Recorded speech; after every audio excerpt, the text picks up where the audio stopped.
ole a screen hi kan hmu thei hlom tura kan ngaia ka sayang khan thutthleng te pawh kha thutna te pawh in siam rem hre lovila le ama saberin social media dota zona kan han da bun meya social media he nge ni akan hrethawa kan mangmol mola kan phone a tun han kan ak veka ama ro chu hret hiamila ti dani kan ne ve he social media ron chhovel hi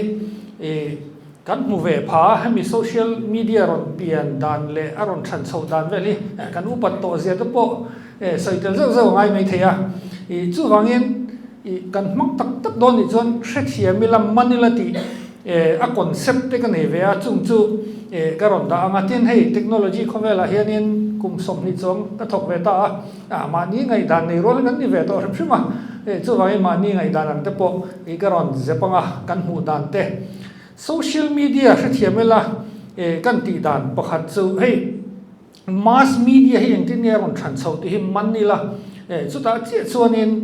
social media ni na kan man chho dana kan hriat thiam tur thuk ta mai phumin ka hria hei ama sapera chon ti mai ang man line roman khovela sixero te pol te hole khai thon noi chu kan hria panga thilan zia te man lai caveman hawin pu ka thilan zia chu kan hria ma sei mass media mi pui zong zong khen phak tak tak chu print media training chana chu Gutenberg printing press ka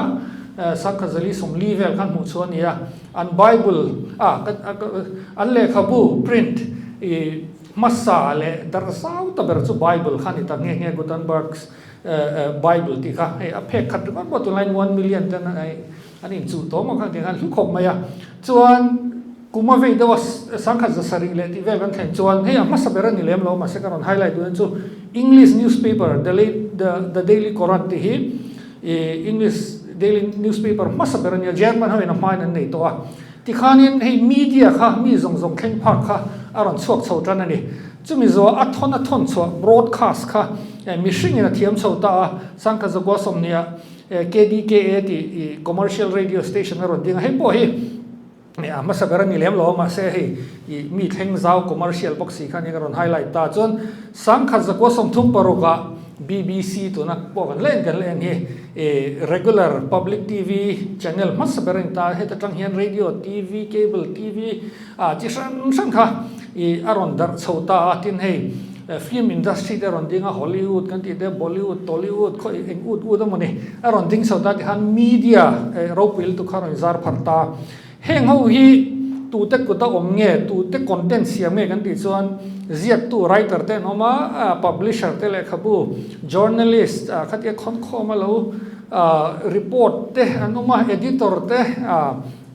an threat producer director tin media house lian pui te sarkar te khang tiang sarkara department big te en kol khani ta thina ni chu internet ron chu khani na ron kham dang lam top fe kani chutlai tak chu kan man tur chu ni ta internet ron chu khan min khung khoma social media ron chu ta media kham machine mi malte kutaron da ta ni ama ati big te chu ena media mass media ti chu zung zung thei kha mi mal na ti don chu na thei lo ni lo chon poisa tam ta ka chu ya nga ya tu point thut mun na changan ti thei ron da ta ni chu so a boy thak tur zia chu tro a man to phot chuan content kha mi zong zong hu thein an pho chuak thei ta ni chu a tha boka a boy thak boka man lai chuan in an no pan lai chuan mi zong zong sai don zong ko na wa aw lo na mai mi zong zong hre tur thil sai don chuan tuna chuan kut zum pui de han type chu ta hemi lai te democratization of media ti le user generated content ti lai takhi man kha thata ni tuna jagan kuta kan akfara ti khan in democratize ta mi pui kota media khata anita ni hetla hi kan chian vek ka be se boka apoi mo chodon ni tin social media hi khati ron om thut khani big lova technology lampang alo tho ve chon aron chho zel dan te kan mu ve kan meeting kan hun lai chon gmail account hong don la ma fe la gmail ha ka hong pok mai ni to ma dang an lo ma fe la khamo kan generation ka hetiang ang ma ton tu he ngam zong tak khan kan ni ve internet pot masaber ti te tin kan thotrin laptop hi ka donga kezi sari ni tang ko me he dan soi poi na ka choi khom na pia ka ken na di han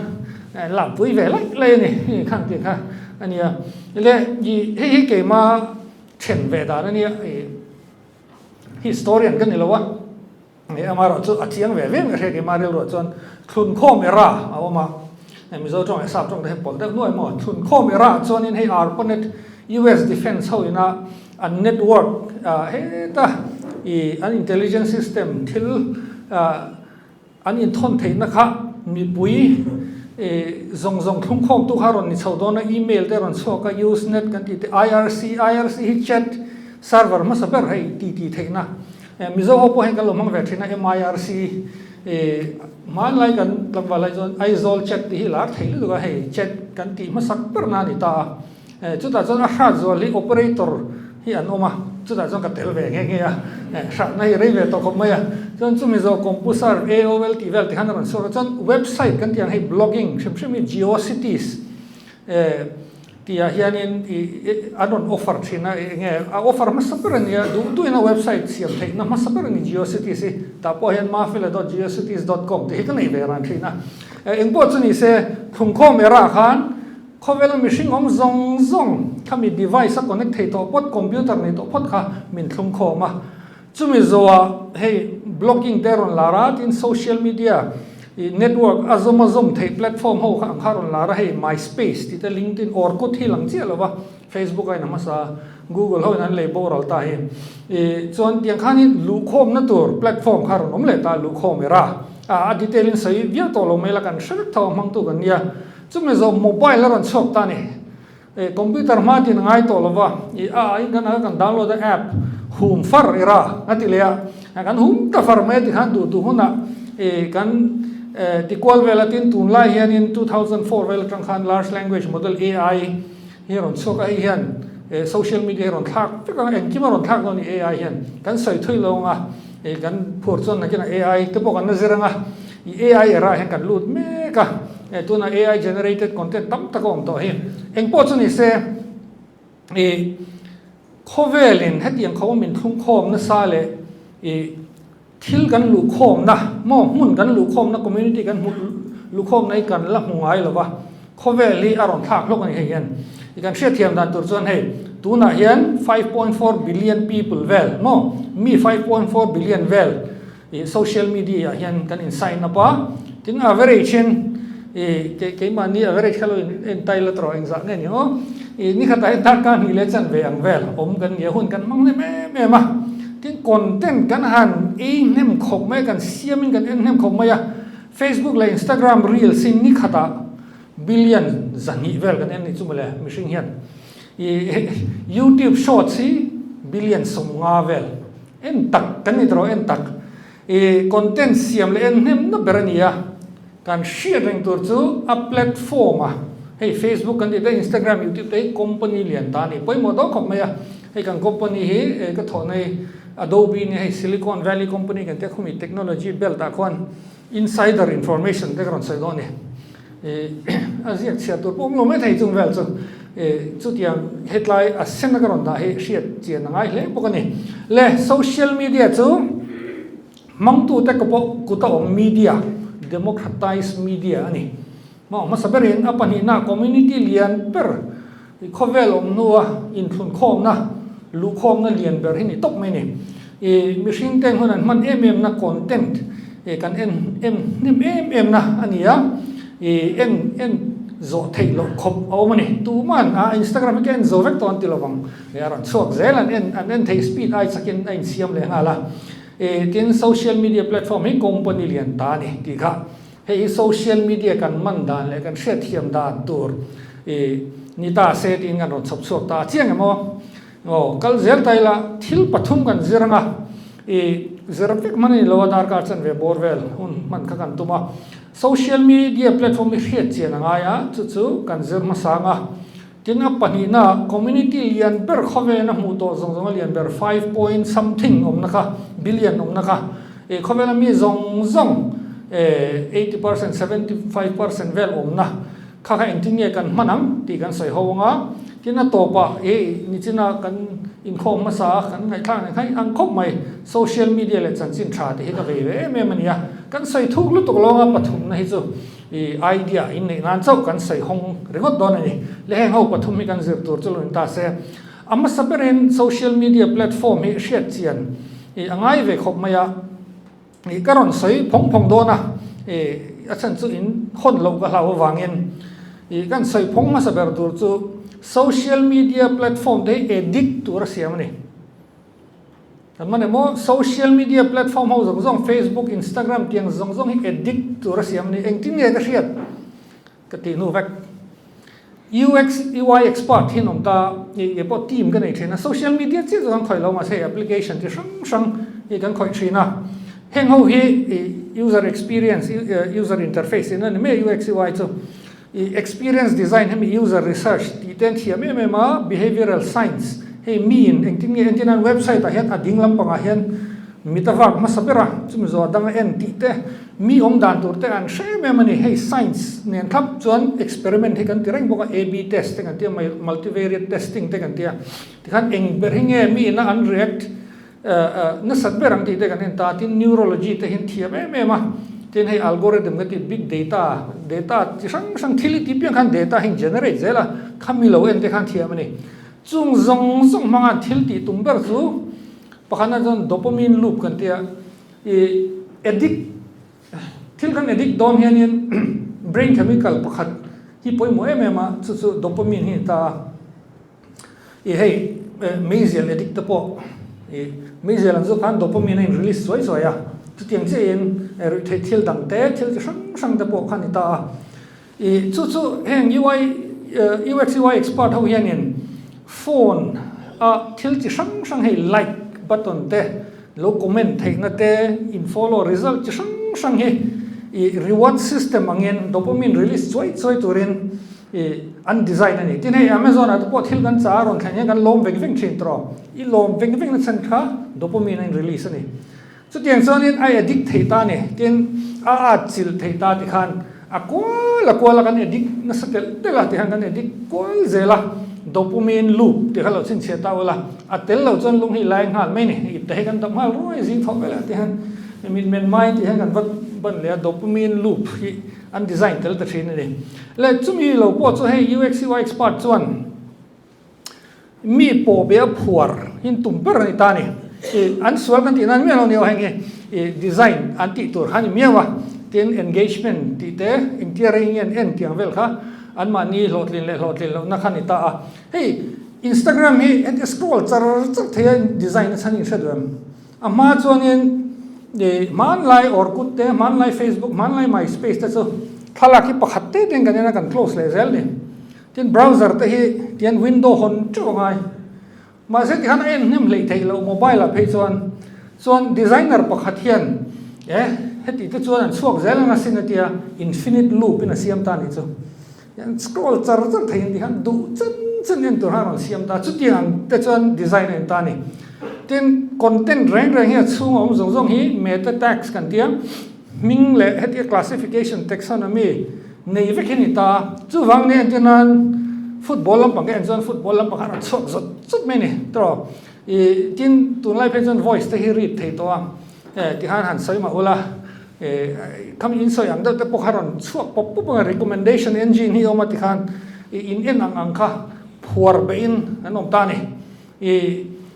thil en again yang tennis lampang te han en jon ti han tron chuak le pop te khan kengi po recommendation engine ni kan ne ma chu e-commerce man to ren te na phe khok lo le tai la moza ron fak baza mai ni ti khan hey complementary ti te mo khang tiang kha achu hen thun ve kan ni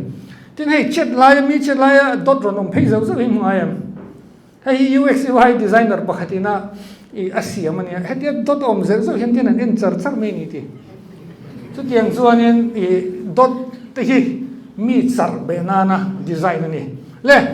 kan sai thil tuk dona kan share tur chu social media platform te hi addict tur asiam ani kan han addict na se mem khom mai mi pa ngai hian kum khat sung hetian scroll hi Mount Everest mun li ang vel san mun li Mount Everest voi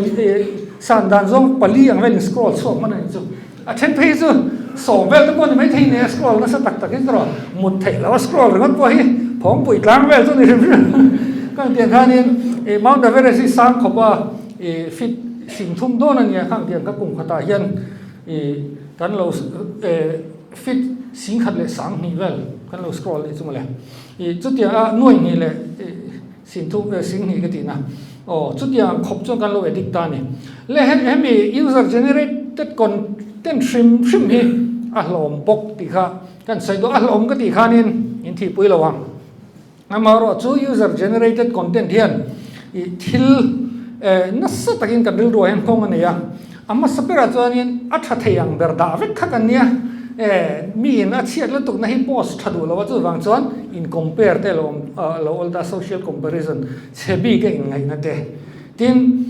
hetiang khop content nasal tuk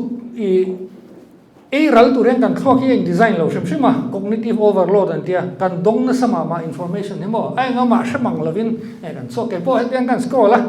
nge cái nga tu han ka thale to mang lo re I cái en nu hi chu ka sia tin hey fear of missing out tu te mo kan na thona chu han zina te leave kalak ve lo ka zin ve ate thoi me kan ken de khan mi ten enga moti se concert an en ve kan cha ka tiang re khan chen muthi ti boy ma tin mai chana in betura siam kan nia hetiang te hi ati boya tin echo chamber sei thil negative lampang en chuan mo kan aron renuai mai ni echo ang hian hey in do lampang te mo eng mo khang tiang te kha negative thil te tin event khan te hian kan depress tak the echo chamber se ring la tuka khang tiang ani wang khanin khua ka hian kan edit ta number 1 thil kan edit re chuan hong ania chunga hong chu heng ho ni ta chon statistically hey lekhabu pakhanin share pe chon kan recommend lo ka Jonathan Haidt share soi the anxious generation ti a soi chu man de kha chon ti play based childhood kan nei veka kai fiam bor bor ati khan ka khan maya chon phone based childhood kan nei to tu na generation tharo hi an boy chotel tel don an setlem sia tiang social media content li ka an wangin atia tin statistics kan en chuan a toy zong ti mela thili tamlo to ka thalaya abikin US ani hi Mizoram te tin khovel hung sang hian in mental problem an te dan hi ai nang chialwa mental problem an nei na sat dan chu kum som pari ra tanga som ni panga a hian America rama khon 32.2% mun thuma thena mun khat ang vel hian mental problem ne mental illness hey kan pastor po hen soi thena ka tu soi na hian mental illness sung chang hi soila in khom bana minon chi ba ke po ka kal tlang chi I don't think nge ti kham tiang khop khanin social media induced vek chun lo medical condition te oma tin thil dang induce tu tam ta kom chu kan share tha ma se social media wang hian correlation mu nge turin in zom na mu nge turoma mu lo thailo ne chu nasa takin mental illness kan nei phata ni chu wangin edik lau tur ani burmai ni a content tin a content dian thil thatak min shoi theya amara su edik chuan symptom ngong nasa tak lo lam chuana ani thina ni le tikhan bible a hen kan lu thina nga bible in nge sai bible concept a chan hei addiction ti hei thu thong hei train thu thong thar ani la a concept tang hian kan man chon hei boy ni te saltan ti te milem biak ti te hi a thun zom vek theya tor ko polan corina zia hian sirlo gela thileng kim ti kata na thianga ni masela thileng kim ti a thakherlo thileng kim ti kata na thianga ni masela eng boy ma ka in phallo social media boy hian kan thalo to ring tu te hi social media boy mai tan kan thalo to in phallo tur chu ter ko polasoi ponia tin hei boy ti te saltan ti te hi pathian fa te ni na tur ani lo shim eng boy mani lo tur social media boy te hi re reng lo tur tal chho dan te kan soyanga pathian fa kan ni chu kan identity ni china po kan ngai tha to arau puye me ma chumi ai ni ma kain da chuan kan ni tur kan ni chuak phalo ani chu wangin krista boy chen ni tur kan chiang tro krista boy bang eng boy mani lo tur eng mai dik lo tur ai to mai ni le edik lo dan hit te tam ta ko nga kan sei vet sei tun lai lar chu fasting hei chong hei ang chiat me hian social media fasting dei nei tur an tia then chuan an abstain han delete a tha tho traffic mai khang zong kama se Bible kan in wanga fasting dan dik nia ka hriat chu a concept ang zelino pakhana chu hei sabat kan ti hi an hrenga tor new old testament lama hei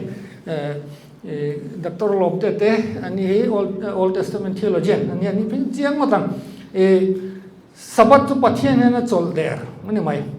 nir chuin nai tokanga ni sari nai chol derang tin kum sari dana te oma kum somli pa ko dana te oma sabat ki sang oma chol der pathian hena chol der hi kan ti turani hei poi moi me ma pathian hena chol der thiam lo ring tu chu ha reng mai ni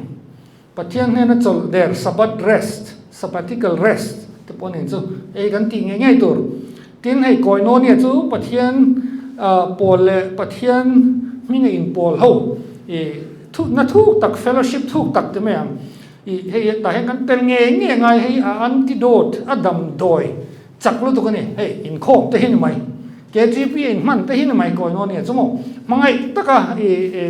nge choi khom te thangin akhi sele me mani in khel ho te thangin huwa mani hei sabram cha cha chon pawalai te pathian thu boipui tluk sa thian in khelte in ti hlim ten boipui an thiam ang ra khom mai chu diam deuh hlek chon in pol ho na nuam a het tel tam turani exar lak ho te hi thai me mani chu diam chuan choi khom te hi se la han en la ring tu thar te kha ti ko te han choi nei khom reng mai ni han tiam deuh hlek tur kha alo ni ya koi no nia poi mo tel chho tel don he edik lo dan ai tan ile hlom khanna kan zir chu social media platform edit turasiam design tupania mase edit lo turania edit lo dan pokan saya edit khan aboy om khan ini na tura pathian design pathian fa ni turain in hiama krista boy abak in phal lo tur tika kan hondon ni ole apania kalam kan kal zung zung nga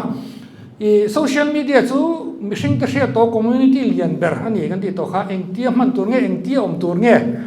social media le christian te in lai chin na le hey christian te le khovel in lai chin na hi hey enge shit thil har te mai nia man po hara masetir ko pola tir ko pola ni lo I swat trong china zo kani I swat trong china trong hin chiang tor lan na hi ka mu vein ga ria chu kan share nga johana akhan ring tu te ta na trong china han khovel mi an ni lo ati phona ni ke khovel mi kan ni lo wang hian iso khan heng ring tu te hi khovel mi ni lo ke pu khovel mi kan ni lo wa na tangin kalo kala an ni chu thotakin ti thiam him ro I thu thu takani an ti te te a khovela mitir angin an ni po khovela ka tir hi ingi omzia khovel ni si lo khovela tir si chu kan nun hi ni ring tu ni chu adventurous asin khovela mi ni si lo khovela tir kan ya social media mi ni si lo social media tir ini don ni china kan yes chu sayang khan a missionary turin a ambassador turin kan kalna pianga ko khan na khatia ko khan na chom khera ngai lo khatiang tur kan lo ni ya ni adventure no spy ang te pon ngai to ta la thalai sa pa lo ra nei khang tiang khan khovel mi ni si lo khovel tir si kan ni le ta hianin a keyword to laia ka sei warve mania noida lama chon culture le christianity ti topic an zera word khat voina hon ngi wala ka ti chu counter culture ti nei ti hi ni en wala thothung hloi train thothung thar thangin a to phang hianin culture ne na in a om si ma se chu ne na in mil si lo in dongam si mizo hian danglam ngam ti tongkam kan nei boka danglam ngam to ra ko hin an nia tin tita hi mani jong an zera noida chon tita te hian hei khat clear kar kha culture kha ma khom maya chu tiang zong zong kal fek pol ko ran kha din ro atia a shoi tu te po chu tiang zong an ziang zong zong ang lo chi khathang chuak la atia counter culture ni ngam ro danglam ngam ro ti khana fuita hei kan thu pui tur chu ni mai ni headline tang po hian isu tong china tong po hian lang chiang me ma ani le kan counter culture don chuan social media hian tun lai culture hi enge ti kha shet khang ai vele ta chu chu kan han lu chil le zo kan tun lai culture hin saidan chuan expressive individualism and dia hey culture le hemi philosophy zirlai eng zang yong kan wan trabe pakhat philosopher pakhat kan nei hey mission idea angai to dan le hemi kan ngay tuần na cài xoay chỉ sang mai lại trong cái là tối tên xoay là lâu rất đuổi là trong cái xoay lâu mà sẽ khát sâu vàng hay mà lại chọn medieval là trong xoay trong nó medieval lại chọn nên cổ sản hay liền khó pa cái ngày đàn chú hay scholastic period anh tiệt bắt hiền thu ở ngõ lệ cổ sản cái xoay na ngõ tốc hẳn mấy western culture cho east cái xoay chân là vào thì khá nên bắt hiền thu tế cổ sản thu tế hàng ngày bồi mỗi em mà cho mình nuốt cho anh nghe rồi nó mới chọn Renaissance là chọn machine bồi mỗi na mỗi humanism bồi mỗi tế em này thì ta khăn machine nó lom mỗi tí tế art lắm bằng thế thì khăn ama chọn art machine tế hi cổ sản commission tất cả nhà thì khăn Renaissance là chọn machine ngày đàn tế anh là vùng ta cho mình rồi chọn nên thì hắn hôn cái gì là machine reason anh lút ta này chứ machine clock phim mà ta chọn hay scientific revolution kan ti te chuan chumi zo enlightenment kan ti ngai tu na phim hi ni poimo berni machine ngai tu na phim aron lut le ta kha chuan hei tradition thil zong zong haron nol to ni ko ran te po nol in oma hei intellectual circle ko ran thi ti na ni lovin tiang khanin human reason hi di bere anon tia an kaltlut lutan ne le chumi zo romantic sound so romanticism chuta chon feeling hi ni zo ke anon ti le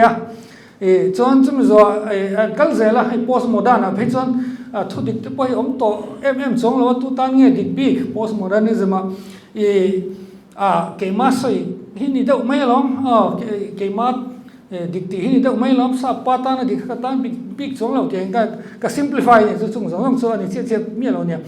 lo chel za wanga tiang khanin aron lut tan is postmodernism chan truth shim category of truth thu dik shim te po khanan question veka tin mimmalina ai ngai san khalian tel ni so na kal zela nakina phechon hei thu dik te kan tlan bel veka 2006 Oxford Word of the Year to post truth ni thu tak kan bel to te top mai ni chuan kina phechon expressive individualism kan lut ta my inner feelings define who I am an identity chu an chunga om veng chuanin khami kha kan express wa thailo ni te hei du hanon thak ta ni gender te hei pronoun te ron thaka mo they them te tia mi pakhat sika they them ai to mai ni so yes so te so lan ol lutuk they are coming and they pakhat zo ron thena hello bol lu se khang tiang deu khan tiang khanin ngai dan hin nei furta an tho chho pui ta ni khami le democratization of media hain rual boxia chu chu ni khawai li buai na mo a thalo got mi alo nia in express te chu thalo tu Christian to po expressive individualism hi kan kal bel thei chong hai tu na po thadeu chu in khel thiam ei Stephen Curry te Arsenal team ho te Christian ani na buanga ka tan chu ria tra khoya po hianin Christian in hei buanga tin hei Trump te ron la hian woke culture te aron not ke ngati han du hian Christian kan ni no ni tingam to thalu tu thana chu om vek ma se kan lo hria ta na cha chu mi hian ngai dan ron soi doi don ni chu tlai tak chu ni kan lo pom tur chu kan lo hriat tur chu du non soi nga thu dik po hen ong zi em nei lo wa mu dan khan ni vek to mai ni le to lai bi expressive individualist and social media man dan tlak pui han soi tai la kal lianga psychology zir nge kan zir homa tu mai phathin lo mai heta hen pakhat shadow projection kal yang ana sai chu hei ke mani thatlo na te engimo real liam na te chu kan tlansan dan chu mi wa do hi nei ni hei shadow kan project ta mo mi thatlo na mu kan thatlo na khu dan thaber chu mi thatlo na mu chu tiang ang mun pui chu ner hot social media he tu na hian chu tiang hei ti na hian a class number chu diatribe kan ti ni chir in the na in soi chen mong na hi a class number ang ti na hi ani to me social media he tin thin rim thri thang na nia expressive individualist an do saya tu po hela thin an ti rim mai ni tin hei fake news a di chialo post pop an ma ni tran na lampang ni chuan ka Facebook a po hianin mi pakhat ka hriat ngai lo min follow tu hioma kan en thina hang sia sexia on le ka tia a mela chu thala kan en kol thina sek tung hang da hoine i khang tiang khan ni to mo i tin tu poi an min hian an be chút mai ni tiang khan enge ka sai thiam lo hei mi zo mi pa hi tiang mi kan trong kom dei chiam mon le mei che zon fing deuh zo in ka hria i a fing lo hen fing lo fiu thunga i hei feminist culture deuh ho tamo i eng po chu ni se tiang mi zo mi pa hi amak ka ti hei a kan soi du mi lo tu rang hi an post puya la like ang supa i khang tiang kha ani to ni le engtin nge kan counter culture Christian ten social media engtin nge kan manang Bible hen social media man dan enge inziat a direction inziat lo mai thei ma se Bible hian wisdom books kan ya chu wisdom literature kan te thu fing te sa ma tam tak ma i ten Jacob te Peter te heng howi kan man chon na kina to kan la zeranga i engtik lai po eng hun lai po man thei tura pathian mi lo pe kan ya chu ta sai ne me chu ilei veng tharo te hini tun lai kan lei chu put zum pui da ti te pon a soi theang lei veng that tur ti thoi min shil non ona veng that lo poi zia te tin mi fing chuan wisdom nei chuan a veng that thin zia te chu wangin hetiang in sir the na vela lo tel ve chiam hi i kan ti tur ani lo Christian ten kan veng thanga kan lei kan sai tam lo kan shraka mi fing omin kan om tur ani pathian hian ami te fing tur na dua chu wangin fin na bu tam tak zai tur min dua sam bu min pe bo chu tiang zel chon dan zom tur min dua dan bu min pe bo ka Bible hi chu tiang lo poma lo be se ya lo man tur chu ni ta le veng that poi mo le ni tro kan thia thiam meng sai thoi ai lo kan tel ve na lo tur po hemi fin na tang hen na ron lang rok meng thiên rim phát tay tuột khang ngõ cái lấy cái veng trang này thì mấy tuột tin thúc bẹc rốt bụi bẹt bát bi nghe chưa ison rồi khăn nghe thúc bẹc rốt bụi bẹt này rồi bắt thiên mang ấy veng te mang ấy tuột này veng te tầm lên tục 5 point something billion veng te mang ấy đón dây thì mình bắt sắc về social media anh ấy veng te mang ấy nó tuột tuôn lai kan real rút xe lên tục lệ mình mal là ngay in bể nó tập lên tục khi thì reng lo tuột hay ring tu tới bây giờ cái hiện là muốn tuột này lo cái câu Poland ring tu để tụi mua chuan thì cái instruction phải ta câu mình tụi này chỉ thấy US hậu pay cứ mò hết ta nghe cái man charismatic đâu lệ and Calvinist nghe vắt cái sakol bia anh xua hết ta nghe chỉ sáng cứ tin khỏi bỏ khỏi nên pastor te chian lo nei bốc cái buổi thang cái tia trang pay cho cái thập bể lâu chuyện này anh thế chưa thế nó sel to cái mai na tel lo ni so kan ti ve mi lo to ten en ki ma hen mo US ho ne hen na hi kan top na sa to vai som ni pali ve cho ka sin ve to me ngai san lo phat tur ni to me ni tham ru lo ni chu ngai sang lo phat wala cho na ron dik chau mai chu ka kan sai dau pop du ni le ani le Christian zu ngoi reng tur mi antia nai lo ve zona lom te ta le veng tharo dia le mang su atelo thata ken kan venga kan le ma se thil pakhat kan thre tur kan sai du chu hei philosophy zong an manga ad hominem ti te ma se aman dan che technical term ang hen an mang che to lo hei mi va be ami mala va be asoya nial ni lawa ama va be te ang kha ad hominem chu ti ta ni mi mal va be te kha entin an pakhatin enge McDonald's si tui nó thì ta sẽ ít thảo nền và tỷ đấy chẳng hạn no McDonald's sai cho này tui dọc thì mấy tuổi hay nhiều cho người ta cái em họ mình em khai người ta chút tiền thì lâu tuổi cho anh lấy về phim phora tin ngày đàn thì cho con xây tuần này chỉ là con ý xin nó xây dựng chế khan social media thu tập ở một món này tin hay prophesy thì trong công bố cái xây cho speak the truth thì nó này thu thung thar lama mi chu wangin Bible thu te Christian perspective te social media na mo top chan ching tha hi kan soi zelanga chu tiang tu tur chuan mi an mania I thau lu tuk vati de ai khan idea cái hiểu tiêu dọc tur civil discourse real ru fi manga ti debate te tin hay short form ma na har lu tuk character za som ni hen chu wangin na kina KTP pon tu na kan tiang hian I article mangte YouTube video sei do lek mangte a chu tianga ti thin tur chu ani zo kan ni le kan kal zelanga tun laia mi ten ti tok mai ngo ol samjong in social media man dan identity kan create tan hey community zon tunge kan ni kha kan sai fia ta identity and create dan hey object ang hianain siam ni ti to mai ang ain objectify chuan hey a thathe ang beran lan nan filter an manga an fake ani to mai chu mani ni nai thal lan tum ta allow en bertu te chu and followers te le hey kami internet on community society te khanita an lun na inte na chu like ka ngayam followers ka ngayam comment an tamem share an tamem heti top hian social media hi mangta ni ka thiam tro chumi community an tel dan chu thatheyang bera lan tumin identity lem deuh lek lek thalak po ai moi deuh set mo munam mua lo thabak lo ta top ve khom mai tro kan trebe ke tiang khan tin en tu chu followers te society te an lo ni thina le christian te kan counter culture ne mem chu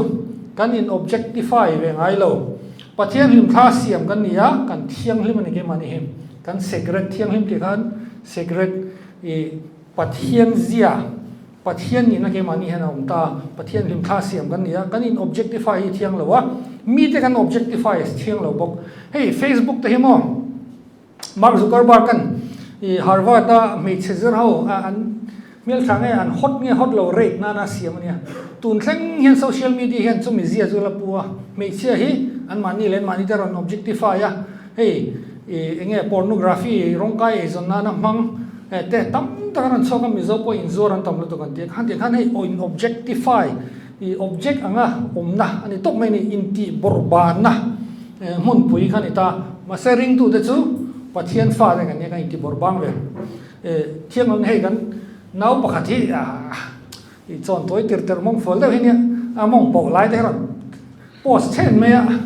kham tian de in objectify na ka han shil tre ba ma se ti tawak lawa moi vak box lo ma shim ko mo lo in objectify ve khang lang su ti do hai pon sei na in khom bang na tak te chu post tur za chong post to ma se in objectify ker is ti ve lo tur ni tin mi te po mi pa pon mi che de object ho wa mu kha thil sol ve kan ni pathian him kha asiam ve kan ni le viewer n tu pakhat che kan nei tur audience of one kan tena kena ka lu chilanga hi ke ma pon ka chore me ma min chua zalen na sa ni pathian chau hian tu nei la kan veng hop mai ni karon lu tang na kena tin kan lut na hi mani han lut na san vak kan nei lo thalai ber pon sanin khayam kan lut na kan mu shim shim mi isua kan hu te vek isua zara kan chan vek pathian fa kan ni na te athi sena le kan ni na te tlang te chu vain isua zara lu ve chau hi kan ni ting shela hey hianin entika makan nei tlan hiam thailo pon chemai la thi sena man to ta ka le lo kan ni ne vak ve val mai ni niam lai ber pon mental health da na thalu tu hlun na hi mi lai gai te chung chu algorithm a i te chung chu itla zelam ma se I suwa I don kha te la I tling zelam I pian thar to phat chon chu poi mo lu to ka he ni counter culture ta em chu mo ka tha thiam dro le poi mo ka ti em man lu tu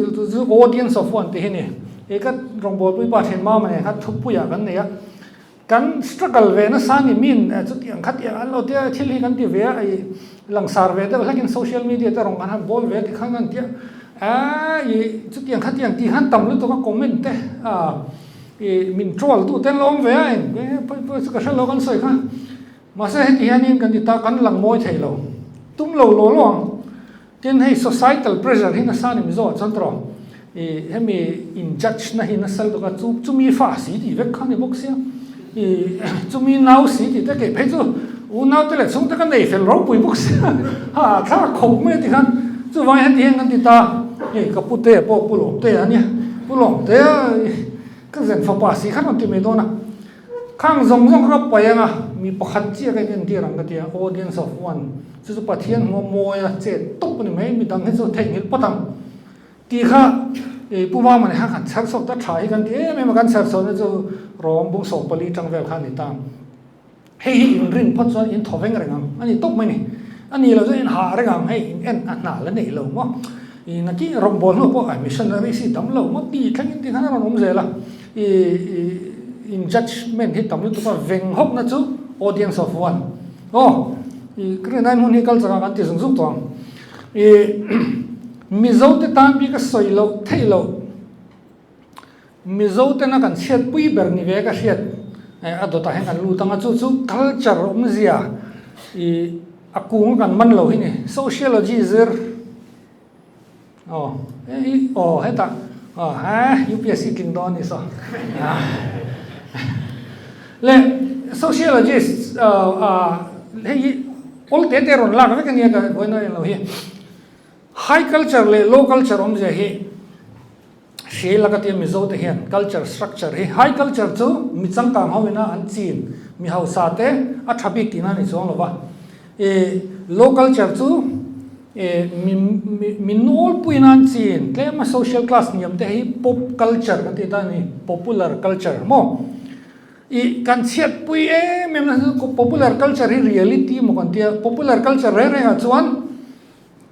hla te la in chei dan te entinan engin rock culture a chuan samzo book music eng la mo in chei dan te tin drugs te la tin individualism an nun so pui dan chu sex te enti khan poi sak vak lo na kha kan lo tui pui ve mizorama dam doi kan lo chi wa ti khan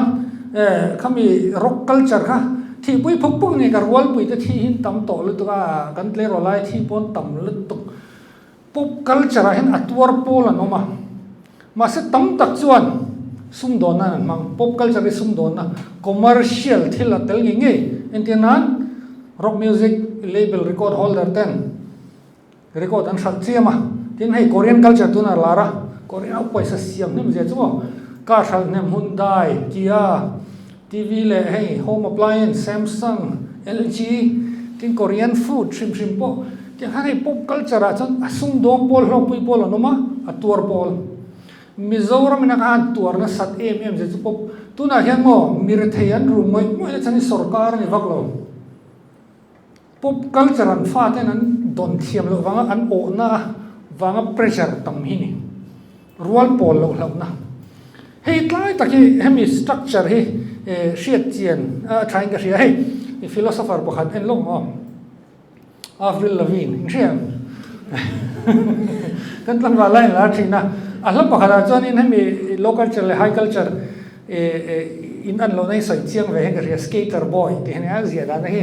bonasin he was a boy, she was a girl. Can I make it more obvious? He was a punk. He did ballet. She did ballet. Mo ballet too. High culture. And lam dok chat nal in classical music nan. Low culture as well skateboard so tin a soile too. A chente khan do lo because they had a problem with his baggy clothes. Hey, skateboard culture as well lian puyan ha. Hey, Converse te hin bun la ran dia skateboarder ho mo khang tiang ka hey an niam zok khi kan lo ta chang ka na mo kan dia a sang kan po phalo kan lo nat pui ni tin hey thil thalo hin keng tel thin mo local culture hian tu na te po nge me chen ha lo ho lo la mai ti lang ngal te hi local culture ni sa popular culture Korean ho in le makeup siam vel ha in paisa siam trawa in tui pui don ni lo chan paisa siam atang ro kan ma mo lu tuk low culture sum don pui thiam mi zo hin om ta zeu zawa ka lom lu tuk hey Instagram thu ten mo sneaker ro la ra sum don pui thiam anuma in sum don pui thiam ani lo chon nge noi en ro in achuma leng ro ti kha in ma mo lo nang ni chan ka ve lu tu ka mai nang ma ni ka sel cha ma mo lo ber ka low culture hem min era la hem culture zia kan man lo wa he kan ot ve ti khan ti ve kan no phak to gen asan po kan sang kan san em je hi makatia hip hop la lai khan in la piang thani zin piang manam hip hop la lai khan hey ge black khau ang hian in che ai zol tlang wa lo black khau to po zu ang ve thei viau mo le makhe ka dio ai zola zar ko phe tlang mal pakha ji kan to ba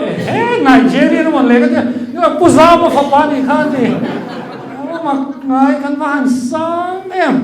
Korean phe chu kan ang lut tu ka biak dan poi chang chang kan shalo mo ma nia in nei pon thala ka na mi pazo kam hel thazo ko mo ang hai nei om lo ra chu tiang da local chara hen kan sang to pa ma se kan nat pui me ka ni ka sa thiam tro internet ne nei relate na chan chu heng hi kan don na berani social media nen to cha asung don pui zong ni tang ve zong mo ti kha hey entinan mo Rolling Stones how hi no ma band kan thiam tro rock and roll sound ni undefined ne antia tam tak chuan an ma ni la ngai sang le rock music ngai sang thin tam lutuk LSD wang te le drugs changin an ni chun la dam vek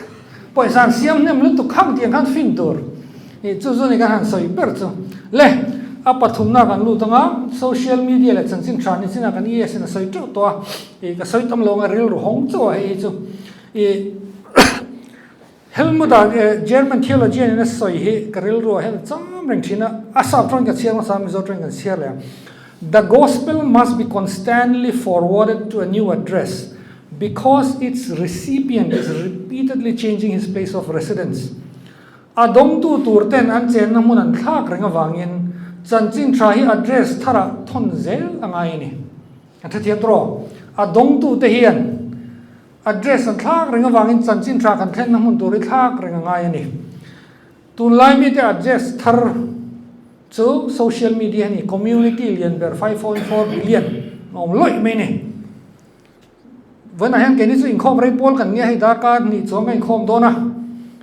ma se ni tin social media chon ni tin mi pa ngai social media khami hun kha mangani kan rei ti khamo ani chu kar tlonin multiply by 7 ta ula tro tamani tin until ente engkim mai he nasal dugan na hemi mun an address tar hen chan chin thai athen nge ngai ka soi thui lo nga indil ru alo cho tho lo om thei dan social media hian chan chin tha kan thril tula chan chin tha kan thril na mun tur tak address